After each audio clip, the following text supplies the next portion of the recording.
Dialogue avec l'ange de Gita Malache. Vendredi 27 août 1943. Entretien 10 avec Gita.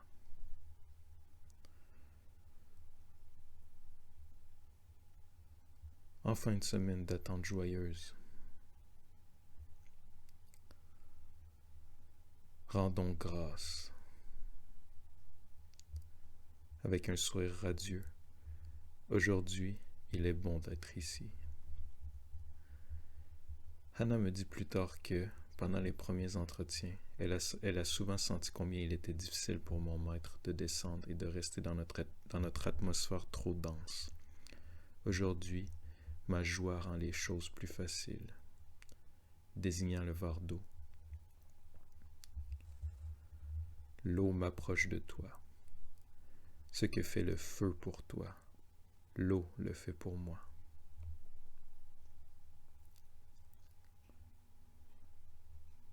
Je comprends que plus je brûlerai de joie, plus je pourrai m'approcher de mon ange. Par contre, le feu de l'ange doit être atténué par l'eau pour qu'il puisse m'approcher.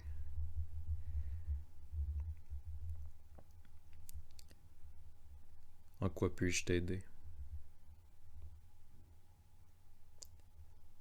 Gita. Lorsque je touche quelqu'un que j'aime, je sens une force traverser mes mains, mais pas mes yeux.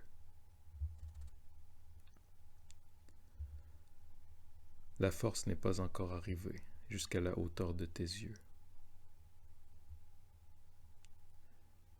Je vois enfin le sens de ce que me disait l'ange 15 jours plus tôt. Tes yeux n'ont pas été faits pour regarder. Très souvent, l'ange répond à nos questions informulées. Il voit en nous ce que nous n'avions pas compris et nous l'explique plus tard. Je t'apprends une loi.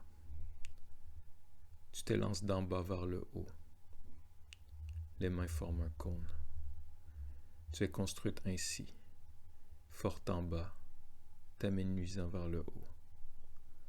La matière est inerte. Juste montrant les yeux. Ici se rencontrent la matière et l'esprit.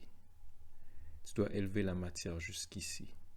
Là, elle s'enflamme et rayonne à travers les yeux. Geste montrant la gorge. Mais ici, tu arrêtes la force par les émotions. Elle devient eau et reflux. De la gorge aux yeux, la matière devient de plus en plus subtile, mais c'est encore de la matière.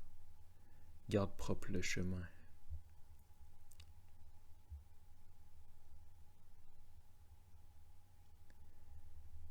Gita. Je ne peux pas encore agir à temps.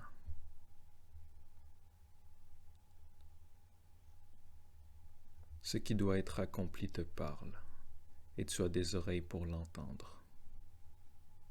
Ferme les yeux. Je ferme les yeux, et je sens ses mains se rapprocher de mes oreilles. Une force les traverse. Maintenant, tu entendras mieux. Demande. Gita. Souvent, je souffre de ne pouvoir aimer. Sais-tu pourquoi? Gita. Parce que je n'ai pas pu peindre. Tu n'as pas pu peindre parce que tu n'as pas pu aimer. Chaque acte vrai se bâtit d'amour. Le sans-nom t'a trompé.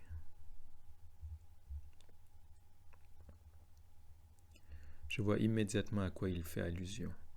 Hier, 2 élèves de Hannah ont fait le long chemin de Budapest jusqu'à notre village pour venir nous voir à l'improviste. C'était le moment où d'habitude je partais, chantonner pour lui, dans la forêt. Après une courte hésitation, entre rester et partir, choisir mon maître ou les élèves, j'étais parti, me déchargeant sur Hannah du soin de s'occuper d'eux. Inutile de dire que je n'ai pas pu chanter. Rien n'avait plus aucun sens, et j'avais un tel sentiment de vide que tout contact avec mon maître devenait impossible.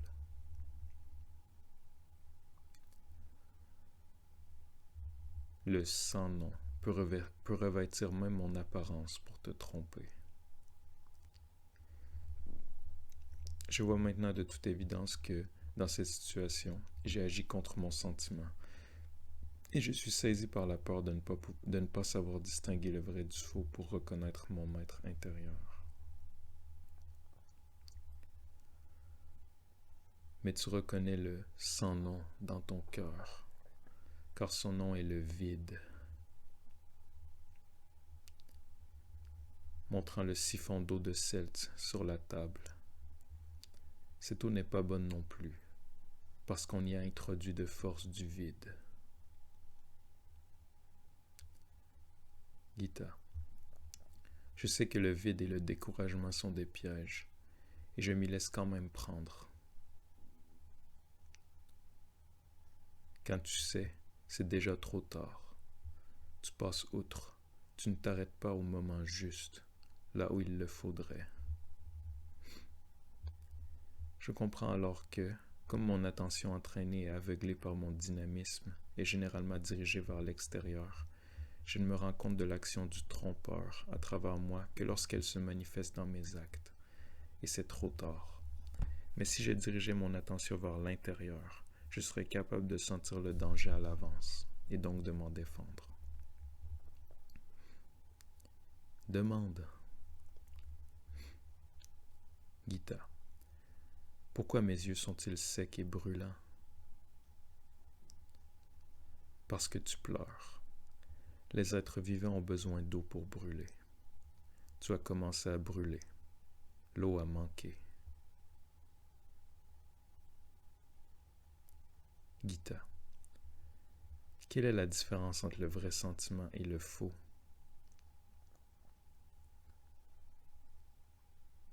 Le vrai sentiment est immobile. Toi, tu aimes tantôt ceci, tantôt cela.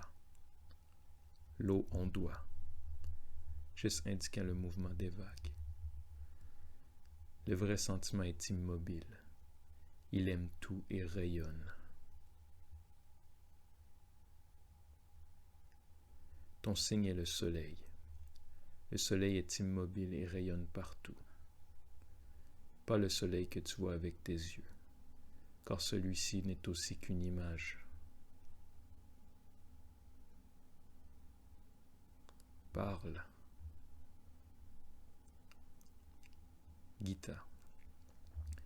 Pendant un instant, j'ai senti ma tâche, mais tout s'est immédiatement obscurci.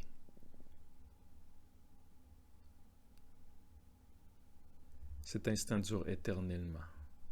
Il ne peut pas cesser, et il n'a jamais commencé. Ce n'est que toi qui vacilles. Essaie de faire de ton mieux, car chaque fois j'emporte ton image, et je la présente. Hana voit une image transparente de moi, que mon ange superpose à d'autres images transparentes. Ainsi, la façon dont j'ai changé de semaine en semaine devient clairement visible. Ces images sont réunies à l'intérieur d'un immense cône, formé par le cœur des anges. Tous les yeux sont maintenant fixés sur ces images, sans jugement ni critique, mais leur vue les pénètre tout entière. Et, du plus haut du cône, vient son regard. Que le ciel te bénisse. Le lendemain, Hana m'explique que les sentiments en eux-mêmes sont bien sûr d'une importance vitale, mais que je dois adopter une attitude différente à leur égard. Si tu les refoules trop tôt, ils te restent dans la gorge et sont étouffés.